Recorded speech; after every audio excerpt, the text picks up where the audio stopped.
You're watching the Bucs Bonus Pregame Show on News Channel 8, your official Bucs station. Here's J.P. Peterson. And moments ago, there he is, head coach Tony Dungy of the Indianapolis Colts. That still sounds a little weird. Coach just arrived here at the stadium, and this time he's going to have to walk to the visitors' locker room, and that will certainly be a strange experience for him tonight. Should be some great moments on the field when he meets up with his former players. We'll try to bring you some of that video a little bit later on as well. All right, now, remember, folks, Jon Gruden has never lost a game coming off a bye week, and you know he's come up with a few new wrinkles for the Colts and Tony Dungy tonight. Now, Dungy, on the other hand, they had that Sunday night game, and he gave his team Tuesday and Wednesday off, so he kind of missed a day of extra preparation that he could have had. Now, do you think Coach Gruden's going to use that as motivation this week? Here's our one-on-one with the coach. All right, Coach, you've had, what, 15 days to prepare for this game. You are undefeated coming off of bye weeks. What is it that the bye week gives you specifically in terms of being able to, is it just volume, being able to study more tape, look at more possible mismatches? Well, with bye week does a lot of things. It helps you do that. It also helps some veteran players particularly get some rest. Yeah. And it rejuvenates some of our coaches. Obviously, some of these guys, me included, could use a 24-hour pass back to reality a little bit, but freshened our team up, I think, physically and mentally, and it allowed us to self-scout ourselves, take a look at the upcoming opponents, and try and detail our work and really continue to develop some young players that are going to have to play before this long season is over. When you look at the Colts defense, they're ranked 6th in the league. They've got kind of a no-name defense. The general public doesn't know about the Dwight Freeney's, the Mike Dosses, but these are good young players and fast young players that are coming on. What do you see in this Colts defense that makes them so good? Well, Freeney's a high draft pick. He's a high #1 draft pick. He's a very good pass rusher, and Doss is off to a good start. Rankings are 4 weeks into the season. Yeah. I mean, you know, we're going to take that with a grain of salt. We respect what we see, no question about it. They're stingy, they're good against the run, they're solid against the pass, they play hard, and they play smart. So it'll be a great challenge for us, and we think we're getting better on offense too, so we're looking forward to the ball game. Coach, when you look at Peyton Manning, I know how you appreciate what he does. You call him the sheriff. What really, when you look at him on tape, what does he do that really impresses you?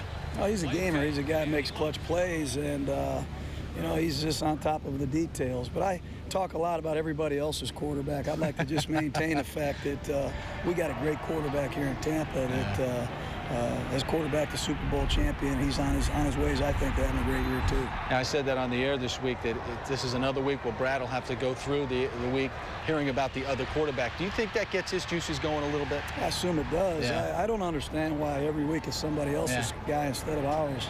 You know, Brad led the NFC in passing. He's up there with the leaders again this year, and he quarterbacked the defending champions. So I think he's got some status about him that's pretty unique. Coach, going into this game, the Tony Dungy homecoming has been a sideline, but these two teams very possibly could meet in the Super Bowl. It's a great matchup of two great football teams on a Monday night. It's a great stage for you guys. Oh, it's a great stage. Monday night's a great stage. It's great to see Coach Dungy come back. Hopefully he's received very well by our fans, and I'm sure he will. But again, that's part of pro football. You know, every time you play Atlanta, you deal with work done. Dilger's dealing with playing Indianapolis. I had to deal with playing Oakland. Mike Holmgren's going back to Green Bay, and Andy Reid is... It's homecoming weekend, Mariucci's going back to San Francisco. Emmett's going back to Dallas. So, you know, let's put the helmets on and play the game. I think that's the sentiment of a lot of folks. Joining us now, Ira Kaufman, who covers the NFL for the Tampa Tribune. Of course, Roy Cummings, the Bucs beat writer. And Roy, I'll start with you. A very interesting article I thought you had today on Warren Sapp. And there's been much made of Rush Limbaugh's comments about Donovan McNabb. And Warren made some comments as well about the whole situation. And you had an interesting piece today in the Tribune about it. Yeah, Phil Hendry, a talk show host out of Los Angeles, I believe, and I heard locally on WFLA, really ripped into Warren, a scathing attack on him personally, basically blaming him for just about all the domestic violence issues of young African Americans in America. And you know, you kind of got to wonder. I mean, it's one man is not responsible for this kind of thing, and this was really a personal attack on Warren. And I was literally alarmed by what he had to say. But you know, this Warren had some things to say about Rush Limbaugh, and this guy took his shot. All right, well, that being what it is, let's move on to talk about this game tonight. And Ira, you covered the Colts. You were up there in Indianapolis with Tony. What's the feeling in Indianapolis for this game tonight? You know, JP, as much as Tony Dungy downplays this game, the emotions, it's just another game. Talking to the players, they know how much it means to them. Yeah. And that's why I think Edgerrin James, who's supposed to be a game-time decision, I would be surprised if he doesn't play. He didn't play last week. And knowing how James talks about Tony Dungy and what he means to him, and knowing what this game means to the Dungy family and the Dungy, you know, tradition and his reputation, I think down the line is going to be based on this game to a certain extent. I would be surprised if James doesn't play. If he doesn't, I don't think the Colts have much of a chance tonight, really? JP. Yeah. Well, we've seen a big back has been able to do some damage against the Bucs. We saw that with Stephen Davis. Edgerrin James is certainly that kind of back. Big key to tonight's game. Roy, back to you. The Mike Alstott situation. He ran out, warmed up tonight. Yeah. What are you hearing about Mike? Well, you know, they don't really know what's causing this neck problem. That's the biggest concern, is they can't figure out what it is that's wrong with him. But I think the real concern is, you know, a bad neck is like a bad brake, you know, on your car. It's a bad set of brakes. It doesn't get any better.